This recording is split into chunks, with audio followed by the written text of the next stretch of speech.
All right, good afternoon. Can you all hear me? All right. Reply. Thank you very much. Okay, we're going to get started once everybody is in. Let's give the rest about 5 minutes more. Okay, I remind all of you to please turn on your cameras, okay, so that I have the visibility of your face and I can check that you are following the lesson, okay? Try to center yourself in the middle of the frame like I am, right, so that you are able to be seen clearly. And at any point in time, I'll be monitoring your reaction. So if you have something you're not sure about, you can either use the hand raise function or you can actually physically raise your hands. I'll be able to see you. Okay, so I will track you and I will call on you if you have any questions. When I call on you, then you unmute yourself and then ask your question, okay? Right? Alternatively, you may also send a message through the messaging function. I am enabling it now. I remind everybody, please do not abuse the messaging function to distract your friends, okay? This is purely for asking questions, okay? So I'm enabling it now. So in the event that you do not wish to voice out your question or you don't want to interrupt me while I'm going through the presentation, you may type your question under the message pane and then I will answer it along the way, okay? As I see it and as I note what other questions are out there, I will reply to it in the course of my presentation, all right? 5 minutes more, right? Y'all can take a drink, you can prepare yourselves. There is no need for you to do anything today. All homework will be done after today's session.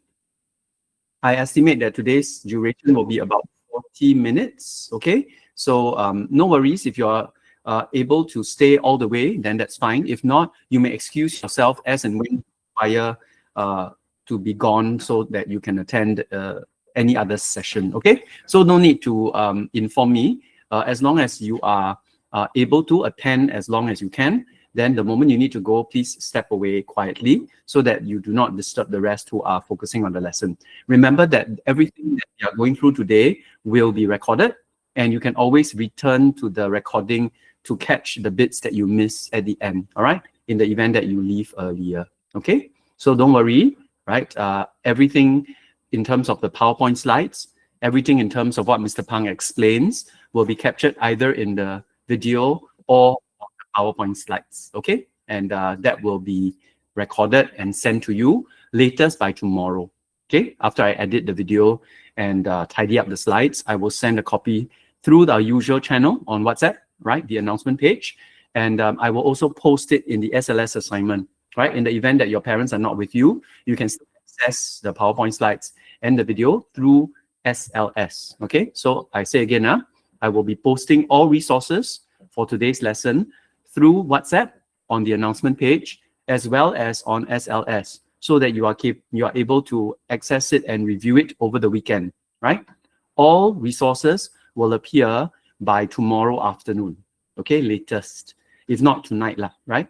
So anything in terms of questions, you can either type it into the message function, or you can like raise your hands physically, or use the raise hands function in the Google Meet app, and you can get my attention, and then Mr. Pang will,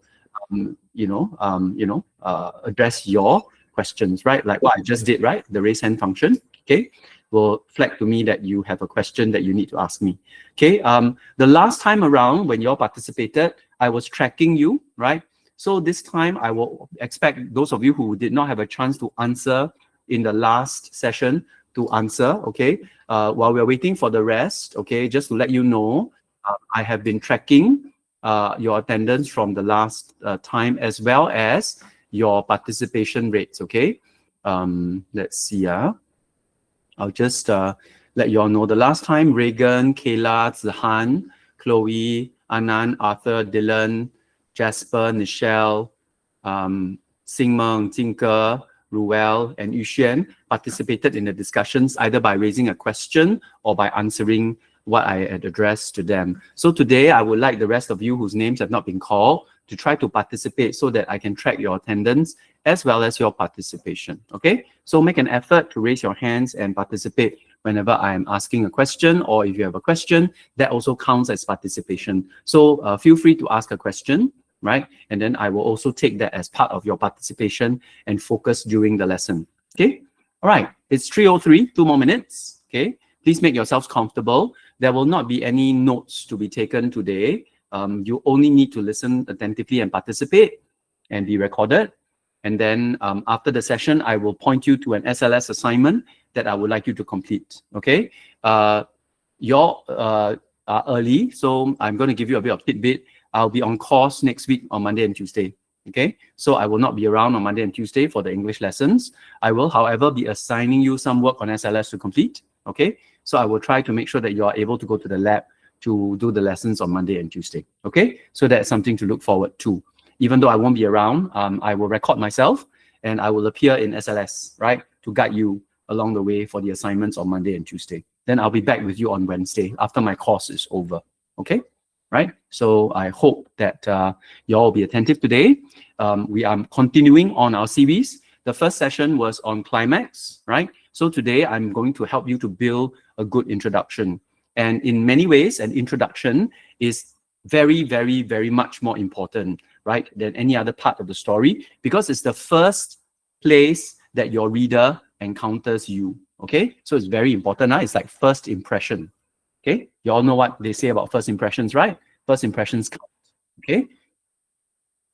All right, we are almost to 30, so it's 3:05. I'm going to start first. Okay, I remind everybody that this session is being recorded. It has been recorded since the beginning of the session. So please be on your best behavior, and please note that whatever you do on camera will be captured, right, in the recording, especially when you are participating. So please be on your best behavior and please speak as loudly and as clearly as you can into your microphone so that Mr. Pang and the recording can hear you and capture your responses, okay? So are we ready, everybody? Okay, thank you all for being on time. You're awesome, right? And today, I'm going to go into, I hope, 5 different strategies that we can use to enhance our introduction. 5, okay? So this is even more than last week when we talked about the 3 different strategies we could use to enhance our climax. Remember, internal, external, conflict, and setting. Those were the 3 strategies, right? So today I'm going to cover 5 different ways you can enhance your introductions, okay? So along the way, I will try to cover all 5. If I can't, I will stop because I don't want to go on for too long. Please stop me if you have any questions, right?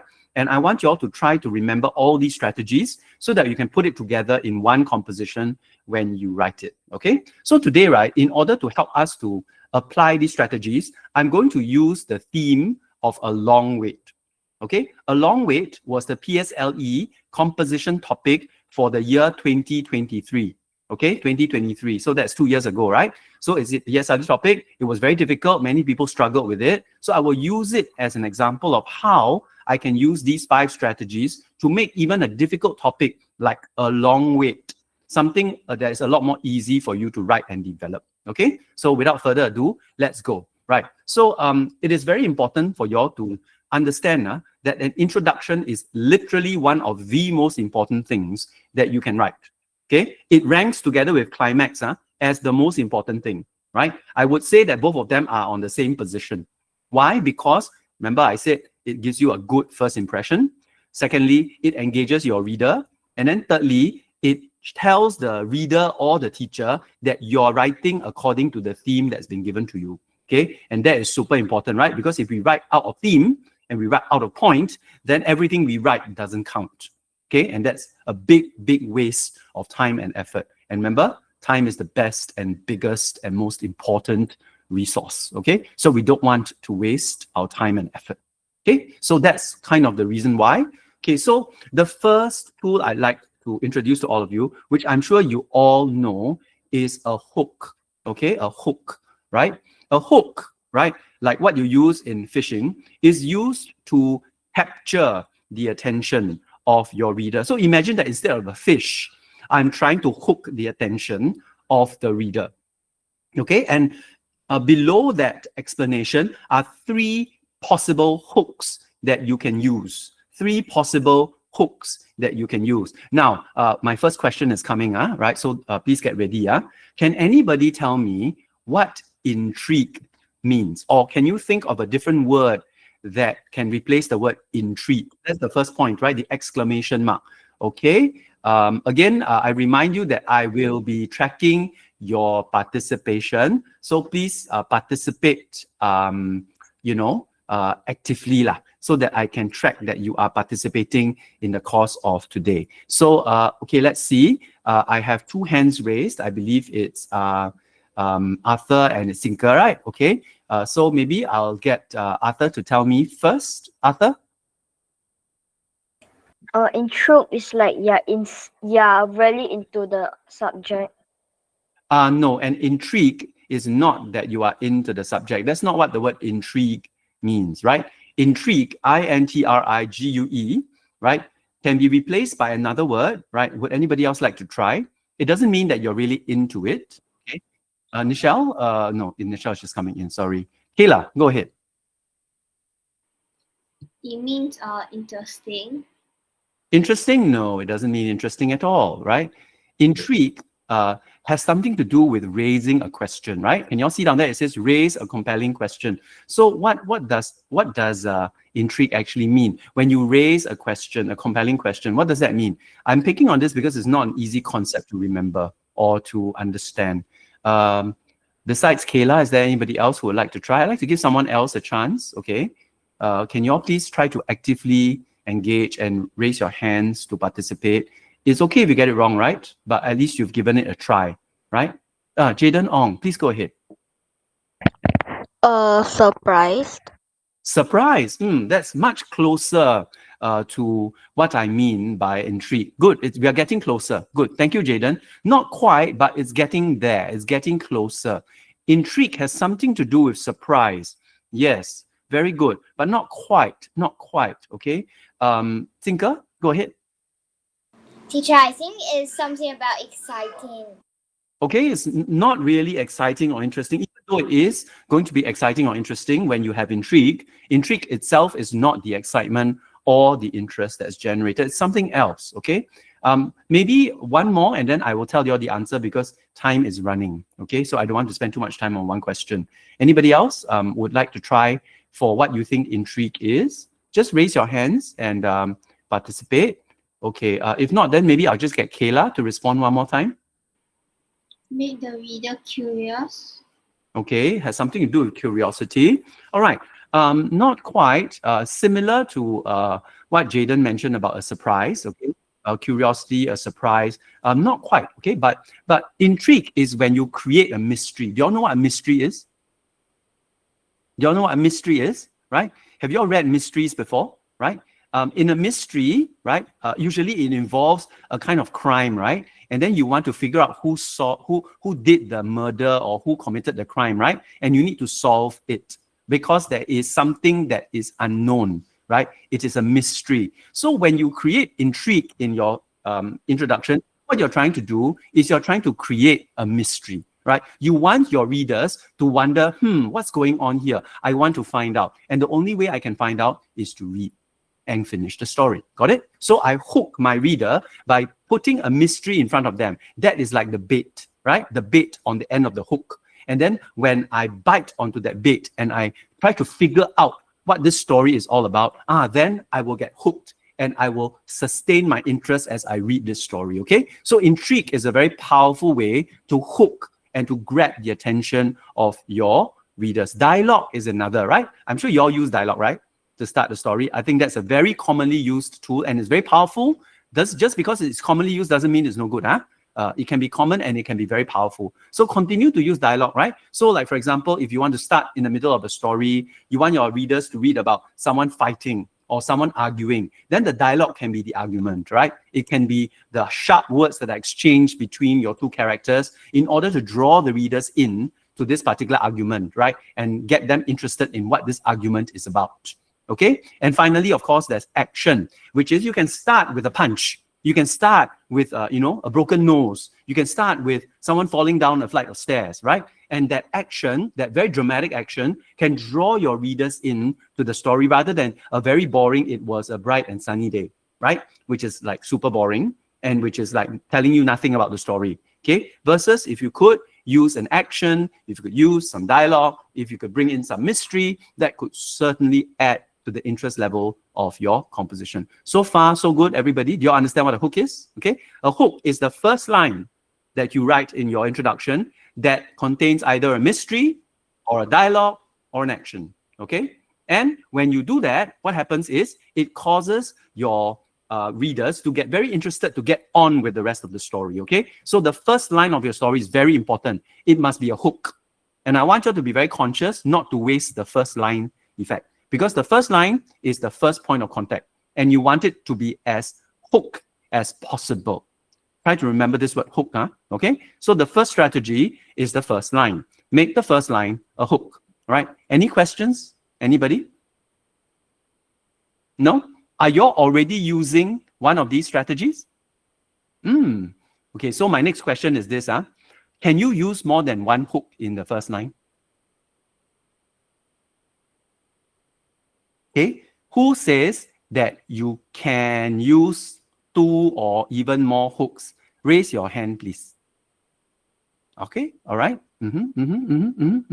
I see Adele, I see Yuxuan. Okay, I see Wei Yuk, I see Dylan, I see Anand. Oh, very good. I see quite a number of you. Very good. Okay, interesting. Wow. Okay, I think almost all of you. All right. Well, not say almost all of you. Almost half of you. Okay, I see Jin Jie, Jasper, Ruel. Okay, Jaden Hu, Savesh, Afifa. Okay, I'm not sure who is Oscar Chong. Okay, right. Zanel. Okay, Reagan. Okay, Sarah. Okay, all right. Okay. Quite a number of you say yes. Okay, some of you say no. I see hands not raised to be Chloe. Actually, I'm not really sure who. Okay, Jasper To, right? Yeah, I'm not seeing that many hands that are not raised. Okay, so pretty good. All right, would one of you like to tell me what you think? Can you give me an example of using 2 of these hooks in the introduction? Okay, if you think that it can be used, would someone like to volunteer? Ruel, would you like to try?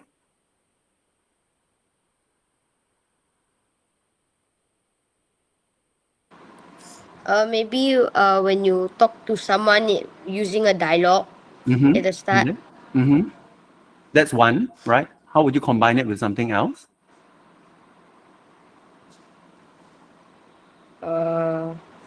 After the dialogue, then you put an action.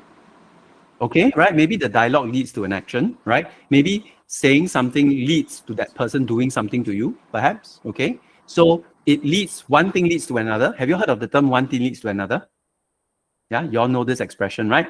When one thing leads to another, right, it causes a chain reaction, right? One thing leads to another, leads to another. So you could use a chain reaction by linking 2 or more hooks to form something that causes a commotion, right? And makes your reader curious about how this commotion came about. Very good. You could use dialogue and chain it with an action. You could even use like the dialogue leading you to a mystery, right? Someone says something very mysterious, right? And then, you're scratching your head about that mysterious statement. And that could lead the story into developing what you are writing about, okay? So those are some ways you can combine. You can even use all 3 or even more.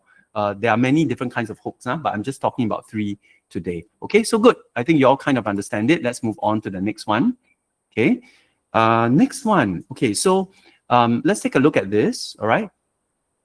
These are some examples of good hooks and great hooks. Okay, obviously great is better lah, right?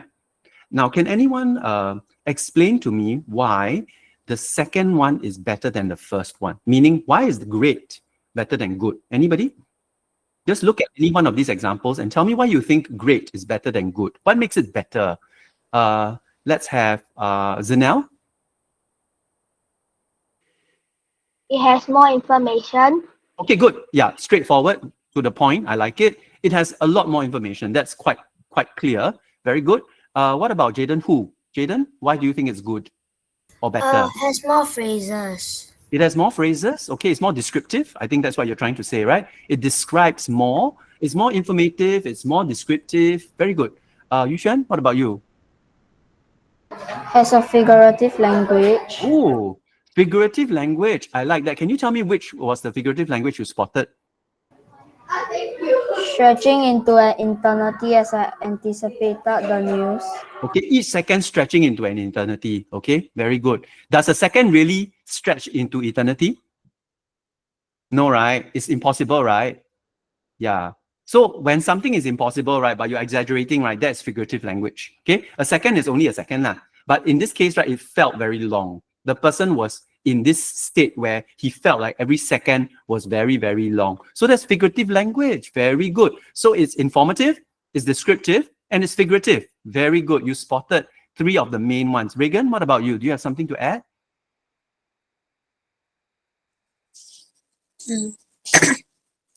It has more actions. Okay, right. There are a lot more actions, there are more verbs in it. And whenever there's more verbs, it creates a lot more momentum, right?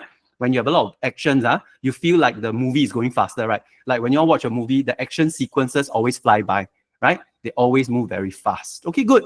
Yeah, actions, 2 verbs. Very good. Kayla, did you want to add anything? Or did someone already say what you wanted to say? It has more detail. It has more details. Yeah, someone else already mentioned that. Okay, Arthur? It has good vocabulary. Okay, yeah, generally, when you use descriptive phrases, it is much better vocabulary. So I say again, it's informative, it's descriptive, it's figurative, and it has a lot of actions, right? It moves the action forward very quickly. It makes the story feel like it has more momentum. Okay, very good. Well done. Good observations, everybody. Keep it up, okay? Well done. Okay, let's move on. Okay, so the second strategy, right, is called foreshadowing. Have you all heard of this before? Foreshadowing. I see a lot of heads shaking. I also see a few heads nodding. Would someone like to try, those of you who nodded, would you like to try to explain what is foreshadowing in your own words, lah? Not in the words that I wrote there, lah. Okay? Sorry, who is this? Oscar Chong. Zihan, right? Zihan. Okay. Zihan, would you like to try? So like later in the story there's something bad that's going to happen, then you put like a hint at the start of the story. I love it. I love the word hint. Okay, very good. It's a hint. But this is the second question I want to ask all of you. Okay, but maybe before I ask that question, I'll hear a few more. Okay, what about Jinjie? Is that similar to what you have to say? Knowing what will happen next. Knowing what will happen next. Are you sure it's knowing? If it's knowing, then is there still any more suspense? Not really, right? So it's not quite knowing, right? It's like what Zihan said, right? It's a hint. It's like a clue, right? But if you reveal everything, is it exciting anymore? Right? If you tell everybody, oh, okay, the character is going to die, right? Then it kind of spoils the surprise, right? So it's not knowing, okay? It's not quite knowing.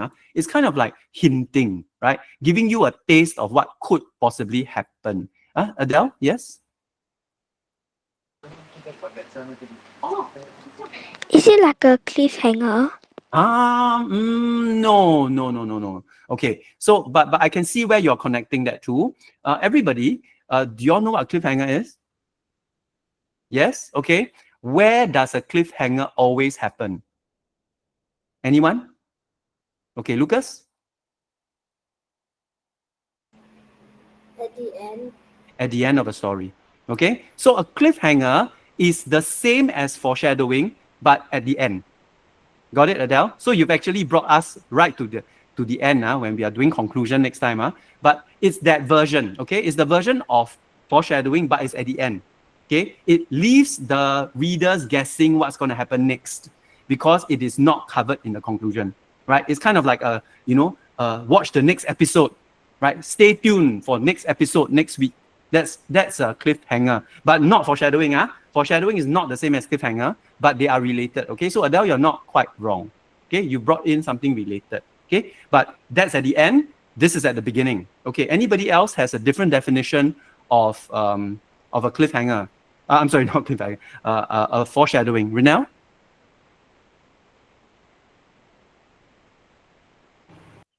It happens at the climax. Okay, very good. Yes. So foreshadowing, right, is pointing to an event that will happen in the climax. Do you all agree? Okay, the most exciting part of the story is going to be hinted at in the beginning. Okay, so you hook the attention of the reader again. This is another kind of hook, right? So after you hook them with your first sentence, you hook them with foreshadowing, because foreshadowing is pointing you to something exciting that will happen in the climax. Okay, good, Renelle. That's a good observation. Okay, now my next question is this. Okay, so when you give a hint about you foreshadow something, right? Okay, is it always a bad thing?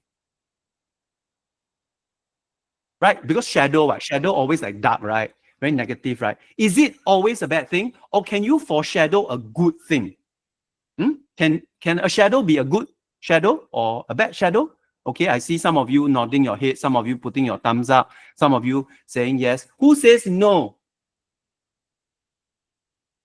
Okay, Anand, maybe you can tell me. Do you say yes or no? I say yes. Yes. Okay. So can it be a bad and a good?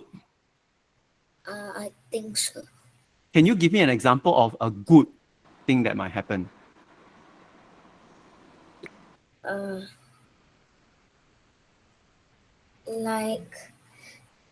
Like your parents give you like a surprise or something. Okay, right. So something like a pleasant surprise, right? Maybe they buy you a puppy, right? Or they get you a new bicycle, okay? Or they redecorate your room, right? And they, make it a big surprise for you. But then you don't know it yet in the first paragraph, right? But then there's a hint, right? Maybe you see like some carton boxes outside your house, okay, that hints at something new having appeared, or maybe you hear some scuffling and squeaking noises coming from inside your room, right? At the beginning of the story, and you don't know what it is. Maybe you even think that it's a monster, right? Maybe you think it's a bad thing, but then it turns out to be something good, right? Do you all get it? So foreshadowing is very, very fun. You can play around with it. You can even make it something bad that becomes something good. Right? Maybe you are thinking it's going to be a horrible thing, but it turns out to be something quite amazing instead. So that's foreshadowing, right? It gives you a clue or a hint. It builds suspense and like intrigue, right? It gives you like a mystery to solve. And finally, it makes you really want to find out what is going to happen at the end. It creates momentum in your story. Okay. So the first one was a hook. The second one is foreshadowing. Can you see how they are related? Okay. Again, you can build a hook into a foreshadowing, right? You can build it together and you can use it quite powerfully. Okay, at this stage, we are almost halfway into our session already. Actually past the halfway mark already. Do you all have any questions? Right? Are you all able to understand what foreshadowing is? Okay, you give a hint, right? Something happens that hints at something else that's going to happen later on. It can be good or bad. Okay?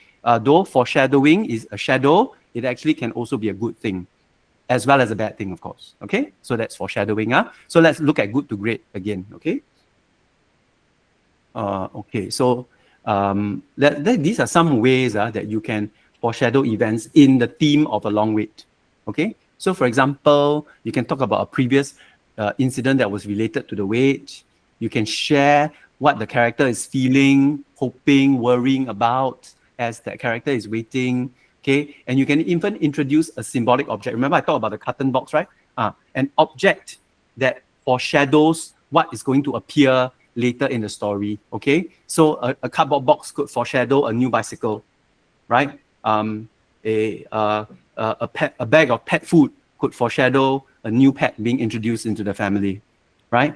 Okay, or maybe some noises coming from your room could foreshadow, right, a new addition to your family. Okay, and something like that. All right.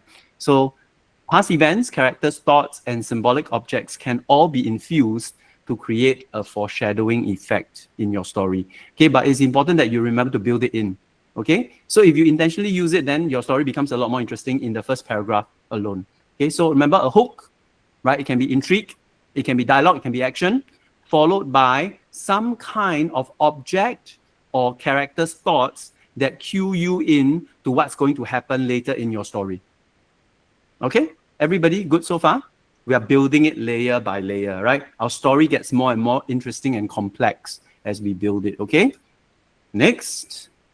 Okay, setting. Now this one, I'm not going to go much into because I covered this for climax as well.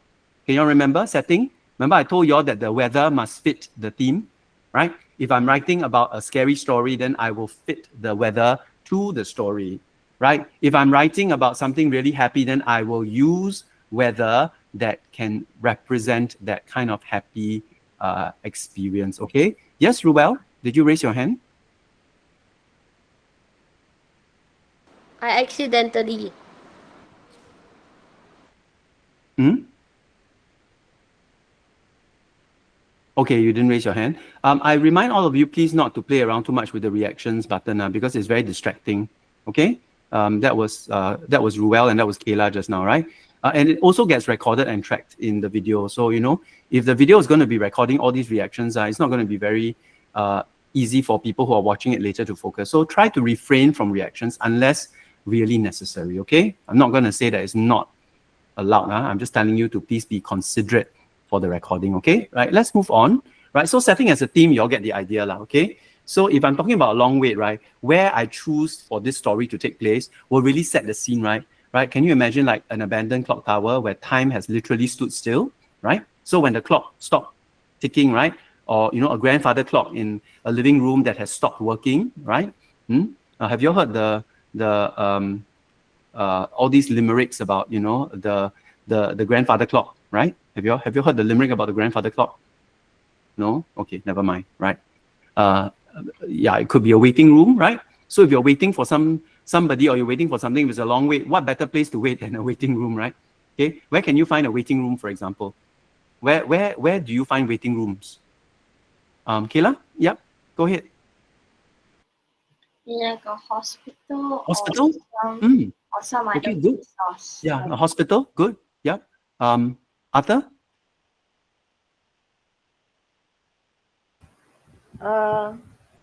Like a workroom. A workroom? What do you mean by a workroom? Like when you want to buy something from there and then people are inside, you have to wait inside a room. Okay, so kind of like a customer service area, is it? While you're waiting for them to attend to you. Okay, possible. It could be a waiting room in a customer service office. Ruel? Maybe airport. Okay, an airport, a waiting lounge in the airport, waiting for the airplane to land or to take off. Possible, right? Good. Tinker? Teacher, I think it could be somewhere that you want to buy something and then they're serving somewhere else, so you have to wait in a room. So kind of like a customer service area, like mentioned. Thank you. Savesh?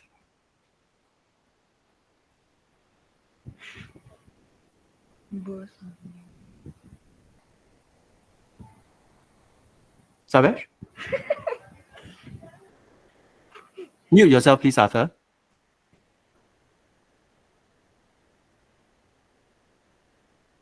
Yes, Savesh, go ahead. I can't hear you. There's no volume coming from you.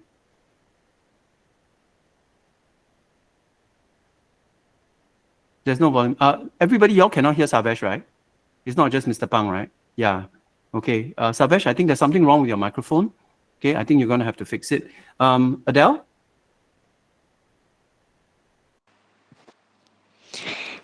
Maybe like when you're waiting for interview, there's a waiting room.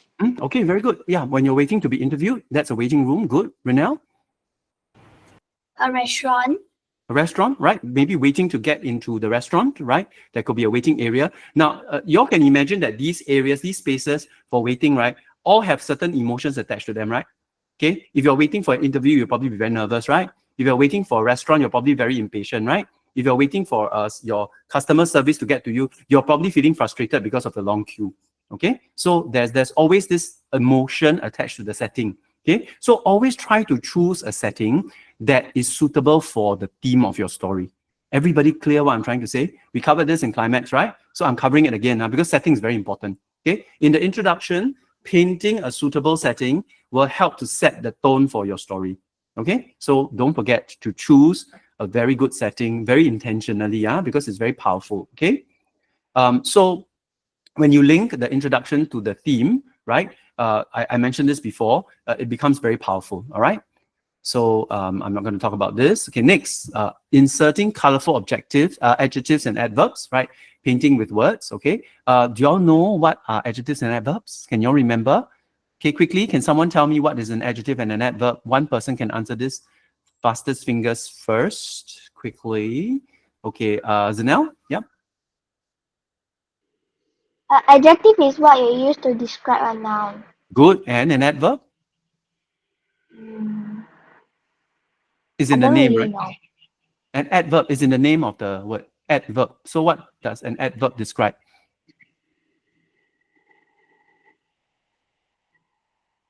I don't really know. It's in the name, my dear. It's in the name. Okay. Singmang? The verb.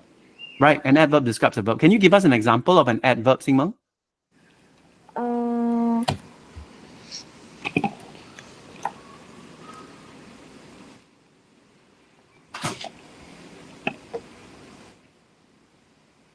Adverbs are very special, right? They have tails, right? They're like monkeys, right? They have tails.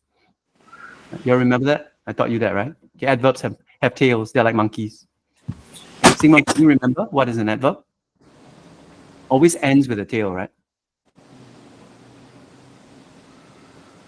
Okay, I think some of you remember already. Okay, never mind, Singmang. Thank you. Sahan? Extremely. Extremely, right? Can you see the tail? Ly, right? Extremely ends with the tail, right? Okay, so I was running extremely quickly. I was crying extremely sadly, right? Extremely, right? Extremely, very sadly. Okay, Reagan?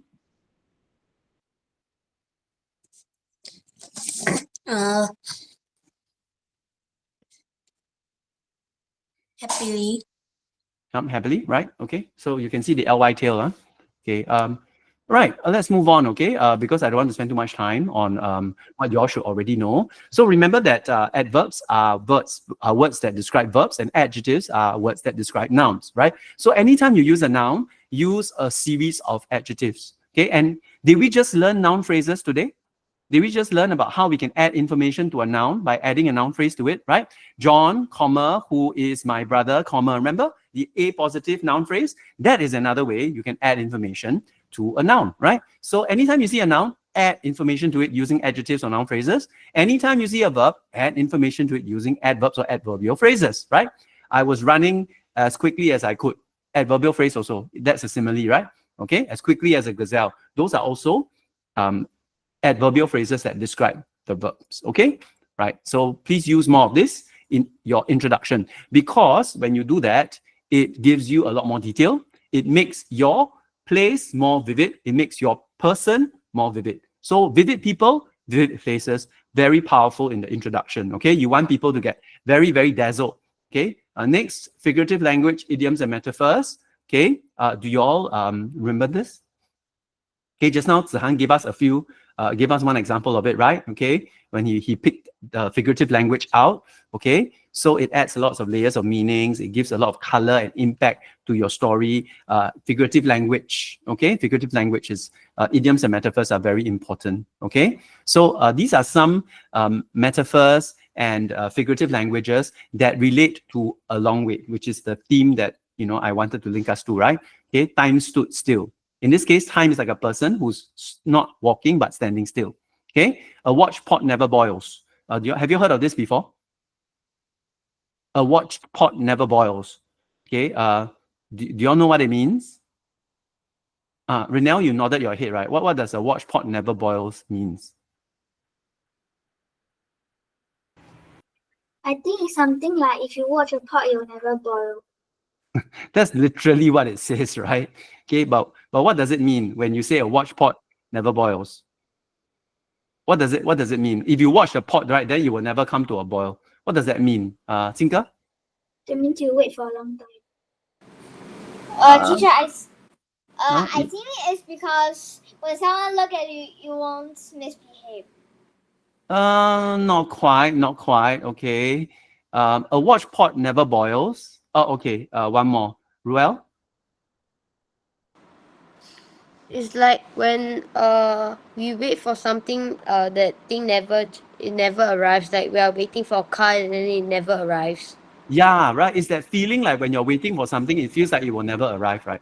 Yeah, like you're watching a pot, right? Then you're waiting for it to boil. Then it's like as if it never will boil. Then the moment you walk away and you don't look at it, then it starts to boil, right? It's almost like you're waiting for a taxi. Then there are no taxis. Then the moment you step away from the road to go somewhere or to make a call, then the taxi comes, right? That kind of feeling, right? That kind of very frustrated feeling you get, right? When you're waiting for something and then it never comes until you walk away, right? Then someone else gets the taxi, or someone else, you know, gets your turn in the queue when you just walk away, right? So that feeling, right? So watch pot never boil is quite fun. It's quite a fun idiom to use to express frustration, okay, at the long wait, okay? Frustration at the long wait, okay? I see a lot of hands. I wonder why. Li Xuan, yeah, what is it?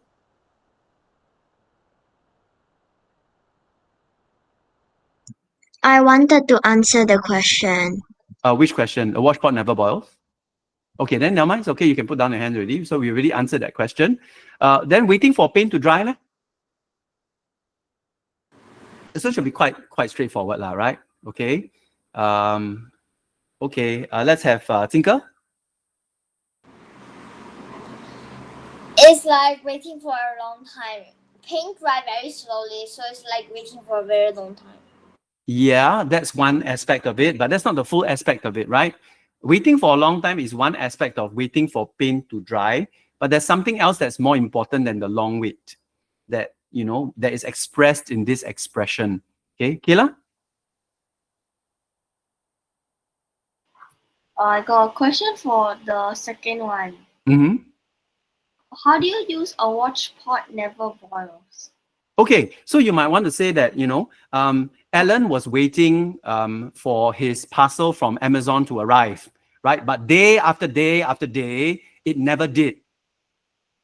A watch pot never boils, right? Alan sighed to himself frustratedly, right? As he glanced at the calendar for yet another day. Okay, so it is to express one's frustration at not receiving something that one is waiting for a very long time. Okay, that sense of frustration, right? He says to himself, a watch pot never boils. Okay, it's like watch pot never boils. That kind of a usage. Okay, so that's it. But let's come back to like waiting for paint to dry. Waiting for paint to dry is not just about a long wait. No, there's another element that is expressed in this that's very nice, very powerful. Juan? It's very boring. Yes, very good. Exactly. It's that feeling of boredom when you're waiting for something for a very long time. You got nothing to do, right? It's like waiting for, you know, imagine watching the paint dry. How boring that is, right? Like you're just looking at the paint and then it's like little by little it's drying. Ayo, you know, seriously, it's so painful, right? Just thinking about it makes my brain hurt. You know, that kind of boredom, that kind of painful waiting. Okay. So like, you know, standing in line for the Kuromi plushie in McDonald's is like waiting for paint to dry. Got it, everybody? Right? Because my phone has died and I have nothing to entertain myself. Right? So imagine you're in a queue and then you're waiting and then suddenly, you know, your phone reaches 1% and then it dies. And then there's still like 50 people in front of you in the queue and you've got no battery. Right? That is the feeling. Waiting for paint to dry. Then you are standing there, tapping your feet, looking at other people's faces, right? Nothing to look at, nothing to do, right? Then no video to watch. You're feeling very frustrated, waiting for paint to dry. Got it, everybody? Can you all see that figurative language adds a lot of fun to the language, right? It gives a lot of dimensions to it. That you just say he was very bored, very boring, but you say he was like, it was like he was waiting for the paint to dry. Then you add a lot of different elements to your description. Okay, so like I said, I'll give you a list of these idioms so you all can look at them and use them in your writing because they're really fun and they add a lot of interesting details into your story. Okay, it's 3:42 now and I'm 2 minutes past my slated time of ending. So is it okay if I just go on for 3 more minutes and then I will end? Then I will tell you all what homework you all need to do. Is that okay, everybody? Like I said, I wanted to cover 5, but I've only covered 4. Okay, so let's just finish up here and then I'll tell you all what your homework is. Okay, right? So okay, never mind. I will just stop here. Okay, I won't go any further, right? Because I think the 5th one is a bit complicated. We'll spend a bit more time in class discussing it, right? But again, like I said, I'll send these slides to you. So I repeat to you all again. We have covered a few strategies today, right? First one is hook. Second one is foreshadowing. Third one is setting. Fourth one, right, is the use of like language, right, like adverbs and adjectives and figurative language, okay, in order to, figurative language in order for us to enhance the language of my introduction. So these 4 strategies, do you all have any questions? Very clear, right? Mr. Pang's teaching, too fast, too slow, just right. Okay, can you all use these 4 strategies in your introduction writing already? Are you all confident using it in your introduction? Can or not? Okay, Kayla, do you have a question? Yeah, go ahead. What does it mean by evoke emotion? Sorry, what? Oh, evoke emotions. That means it stirs up the emotions in your readers. It stirs it up. Okay, because of like a phrase like, for example, waiting for paint to dry, makes that feeling of boredom very real to your reader. Okay, or a watch pot never boils, that sense of frustration that you're waiting for something, it doesn't come, the moment you step away, it appears. That kind of feeling, it evokes or it stirs up that feeling in your readers that normal language cannot. Okay, so when you use very vivid words like adjectives, adverbs, and idioms and phrases like those, right, it stirs up certain emotions in your readers. Reagan, what is it? So like waiting for paint to dry and A watch pot never boils. well, those 2 phrases are like similes. No, a watch pot never boils and waiting for paint to dry. These are idioms. These are idiomatic phrases with figurative language. These are idiomatic phrases, idioms, idiomatic phrases with figurative language. Similes are when you compare something to something else. As quick as a cheetah, as fierce as a lion, right? Like a gust of wind, right? He ran past me like a gust of wind. So these are similes, right? You're comparing someone to something else, or you're comparing something to something else. That's an idiom. So in this case, there's no comparison. I'm simply using figurative language to create an idiomatic phrase, which is a phrase that everybody knows. Right? So if you say a watch pot never boils, someone should know what you're talking about. They won't go, huh? What pot? What boil? They won't do that. Okay? If you know this phrase, then you will, it's very common, right? You will know, oh, you're trying to say that it's very, very frustrating when you're waiting for something and it doesn't come. Okay? It's an idiomatic phrase. Everybody knows about it. Okay? Any other questions? If not, I'm just going to go light speed 346 into your task. So at some point this evening, an SLS assignment will appear. It's been set already, but it only will be released after 6. This SLS assignment will allow you to submit your previous composition, right? But I only want you to submit the introduction. I want you to use any 2 or 3 of these strategies I've just covered in this video to rewrite your introduction. The introduction to the narrative you have just written. Is that clear? The bullying narrative. So we are not reinventing the wheel. We are not writing about a long wait. I'm just using the long wait as an example here. But I want you to try to just take the introduction from your existing narrative, the one that I've already corrected, and then I want you to insert some of these strategies into your introduction. So you only need to submit the introduction, the first paragraph of your story. I don't need any other part of it.